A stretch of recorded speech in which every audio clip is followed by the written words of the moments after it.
বাংলাদেশ ইসলামী ছাত্র সেনা ঢাকা মহানগরের সাবেক সভাপতি জনাব রহিসউদ্দিনকে মব সৃষ্টি করে পূর্ব পরিকল্পিতভাবে তাকে হত্যা করা হয়েছে, ঠিক কিনা বলে?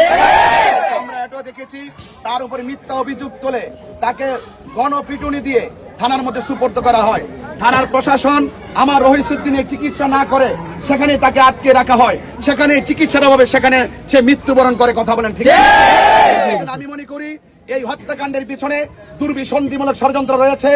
যারা এই আমার রহিসউদ্দিনকে, বাংলাদেশ ইসলামী ছাত্র সেনা ঢাকা মহানগরের সাবেক সভাপতি রহিসউদ্দিনকে নির্মমভাবে পূর্ব পরিকল্পিতভাবে যেই সমস্ত সন্ত্রাসীরা মব সৃষ্টি করে আমার ভাইকে শহীদ করেছে, আমি প্রশাসনকে বলবো, সরকার প্রধানকে বলবো, অনতি বিলম্বে এই হত্যাকাণ্ডের পিছনে যারা জড়িত তাদেরকে 24 ঘন্টার ভিতরে আইনের আওতায় আনতে হবে।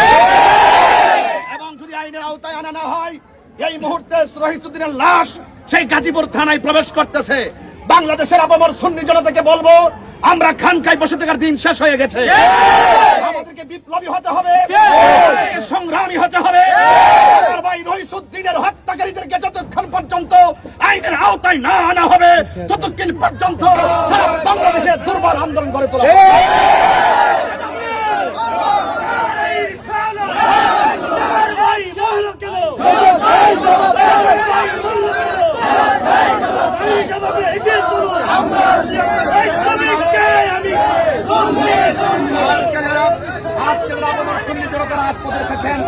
আপনাদের সকলকে বলবো, প্রস্তুত থাকুন লড়াইয়ের সংগ্রামে, বিপ্লবে হককে প্রতিষ্ঠা করার জন্য, অন্যায়ের বিরুদ্ধে এবং অপশক্তির বিরুদ্ধে আমরা সব সময় অনড় ছিলাম।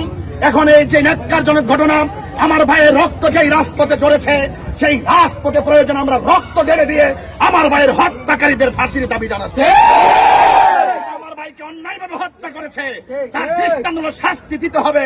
আর না হয় মব সৃষ্টি করার যে সিস্টেম বাংলাদেশে চালু হয়েছে, যেই সিস্টেমে রহিসউদ্দিনকে মিথ্যা অভিযোগ দিয়ে মব সৃষ্টি করে শহীদ করা হয়েছে, প্রয়োজনে প্রশাসনের পক্ষ থেকে, রাষ্ট্রের পক্ষ থেকে আমরা যদি ন্যায্য বিচার না পাই, তাহলে আমরাও মব সৃষ্টি করে আমাদের অধিকার আমরা আদায় করি।